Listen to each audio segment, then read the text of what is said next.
Perc. Perc എന്ന് പറഞ്ഞ solvent ആണ് ഡ്രൈ ക്ലീനിങ്ങിന് ഉപയോഗിക്കുന്ന സോൾവെന്റ്. ആ കാണുന്ന മെഷീൻ പെർക്ക് മെഷീനാണ്.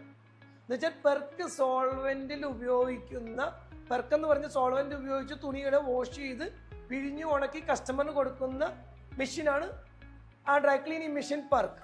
One of the successful product in the market is perc. അടുത്ത ഒരു സോൾവെന്റ് ആണ് ഹൈഡ്രോ കാർബൺ. ഈ രണ്ട് സംവിധാനങ്ങളിലൂടെയാണ് ഡ്രൈ ക്ലീനിങ് നടക്കുന്നത്. എയ്തർ പെർക്ക് സോൾവെന്റ് അഥവാ ഹൈഡ്രോ കാർബൺ സോൾവെന്റ്. അപ്പൊ ഡ്രൈ ക്ലീനിങ്ങിന് ഇത്രയും സോൾവെന്റുകൾ, ഏത് സോൾവെന്റ് ഉപയോഗിച്ചാലും ഡ്രൈ ക്ലീനിങ് തന്നെയാണ്. ലൈക്ക് MGO ഉപയോഗിച്ചും ഡ്രൈ ക്ലീൻ ചെയ്യാം. ബട്ട് ഒരു ട്രഡീഷണൽ മെത്തേഡാണ് ആരും ഇപ്പൊ ഫോളോ ചെയ്യുന്നില്ല. കാരണം എന്താണ്?